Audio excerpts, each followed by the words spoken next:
സംസ്ഥാനത്ത് അതിതീവ്ര മഴയ്ക്ക് സാധ്യത 3 ജില്ലകളിൽ റെഡ് അലേർട്ട്. പത്തനംതിട്ട, ഇടുക്കി, എറണാകുളം ജില്ലകളിലാണ് അതിതീവ്ര മഴ മുന്നറിയിപ്പ് പുറപ്പെടുവിച്ചിട്ടുള്ളത്. 5 ജില്ലകളിൽ ഓറഞ്ച് അലേർട്ടും 4 ജില്ലകളിൽ യെല്ലോ അലേർട്ടും പ്രഖ്യാപിച്ചിട്ടുണ്ട്. ഇന്ന് വൈകിട്ടും നാളെയും മഴ ശക്തമാകാൻ സാധ്യതയുണ്ടെന്ന് റവന്യൂ മന്ത്രി കെ രാജൻ അറിയിച്ചു. മുന്നൊരുക്കങ്ങൾ സജീവമാണെന്നും മന്ത്രി പറഞ്ഞു. ഇപ്പോൾ നിലനിൽക്കുന്ന ന്യൂനമർദ്ദത്തിൻ്റെ സ്വാധീനപരമായിട്ട് ഇന്ന് വൈകുന്നേരവും നാളെയും ശക്തമായിട്ടുള്ള മഴ പ്രതീക്ഷിക്കേണ്ടതുണ്ട് എന്നാണ് IMDയുടെ നിരീക്ഷണങ്ങളിൽ കാണുന്നത്. IMDയുടെ പ്രവചനങ്ങളിൽ ഇങ്ങനെ ഉണ്ടെങ്കിലും വ്യാപകമായി പരിശോധിക്കുമ്പോൾ അത്ര ഭീകരമായൊരു എഫക്റ്റ് ഇല്ല. പക്ഷേ വൈകുന്നേരത്തോടു കൂടിയാണ് ഇത് ശക്തി പ്രാപിക്കുക എന്നാണ് IMDയുടെ റിപ്പോർട്ട്. അതുകൊണ്ട് നല്ല ജാഗ്രത ഉണ്ടാകേണ്ടതുണ്ട്. പൊതുവായൊരു സ്ഥിതി കാണുന്നത് കിഴക്കൻ കാറ്റാണ്. കിഴക്കൻ കാറ്റാണ് ശക്തി പ്രാപിച്ച് കേരളത്തിൻ്റെ കിഴക്കൻ മേഖലകളിലൂടെ കടന്നു വരുന്നത് എന്നുള്ളത് കൊണ്ട് മലയോര മേഖലകളിൽ നമുക്ക് നല്ലതുപോലെ ശ്രദ്ധിക്കാനുള്ള ഒരു സ്ഥിതിവിശേഷം ഉണ്ടാകണം എന്ന് കാണുന്നുണ്ട്.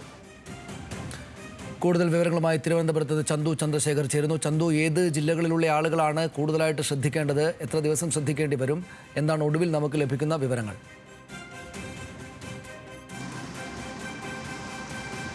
സനീഷ്, മന്ത്രി കെ രാജൻ ഇപ്പോൾ സൂചിപ്പിച്ചതുപോലെ തന്നെ കിഴക്കൻ കാറ്റിൻ്റെ ശക്തമായ ഒരു സ്വാധീനം ഉണ്ടാകാനുള്ള സാധ്യതയുണ്ട്. അതുകൊണ്ട് തന്നെ മലയോര മേഖലകളിൽ താമസിക്കുന്നവർ കൃത്യമായ ജാഗ്രത പുലർത്തണമെന്ന ഒരു നിർദ്ദേശമാണ് ഇപ്പോൾ മന്ത്രി നൽകിയിരിക്കുന്നത്. പ്രധാനമായും പത്തനംതിട്ട, ഇടുക്കി ജില്ലകളിൽ റെഡ് അലർട്ട് പ്രഖ്യാപിച്ചിട്ടുണ്ട്. ഈ 2 ജില്ലകളിലും കൂടുതൽ ജാഗ്രത പുലർത്തേണ്ട സാഹചര്യമാണ്. പത്തനംതിട്ടയിൽ അടിയന്തരമായി യോഗം ചേരുന്നതിനുള്ള നിർദ്ദേശമെല്ലാം ഇപ്പോൾ നൽകിയിട്ടുണ്ട്. അല്പസമയം മുൻപാണ് ദുരന്ത നിവാരണ അതോറിറ്റി ഓഫീസിൽ മന്ത്രി എത്തുകയും ഈ സ്ഥിതി വിലയിരുത്തുകയും ചെയ്തത്. എന്തായാലും 3 ജില്ലകളിൽ ഇപ്പോൾ റെഡ് അലർട്ട് പ്രഖ്യാപിച്ചിട്ടുണ്ട്. പത്തനംതിട്ട, എറണാകുളം, ഇടുക്കി ജില്ലകളിൽ റെഡ് അലർട്ടാണ്. മാത്രമല്ല തിരുവനന്തപുരം, കൊല്ലം, ആലപ്പുഴ, തൃശൂർ ജില്ലകളിൽ ഇന്ന് ഓറഞ്ച് അലർട്ട് പ്രഖ്യാപിച്ചിട്ടുണ്ട്. പാലക്കാട് മുതൽ വയനാട് വരെയുള്ള ജില്ലകളിൽ യെല്ലോ അലർട്ടും പ്രഖ്യാപിച്ചിട്ടുണ്ട്. നാളെയും തിരുവനന്തപുരം, കൊല്ലം, പത്തനംതിട്ട ജില്ലകളിൽ ഓറഞ്ച് അലർട്ട് പ്രഖ്യാപിച്ചിട്ടുണ്ട്. എന്തായാലും ജാഗ്രതാ നിർദ്ദേശം തുടരാനാണ് ഇപ്പോൾ മന്ത്രി കൂടി പങ്കെടുത്ത ദുരന്ത നിവാരണ അതോറിറ്റിയുടെ യോഗത്തിൽ തീരുമാനിച്ചിരിക്കുന്നത്. പ്രത്യേകിച്ച് തീരദേശ വാസികൾ കൂടി ജാഗ്രത പുലർത്തേണ്ടതുണ്ട്. ശക്തമായ കാറ്റ് വീശാൻ സാധ്യതയുള്ളതിനാൽ മത്സ്യത്തൊഴിലാളികൾ കടലിൽ പോകരുതെന്നൊരു നിർദ്ദേശം നൽകിയിട്ടുണ്ട്. ശനിയാഴ്ച വരെയാണ് സംസ്ഥാനത്ത്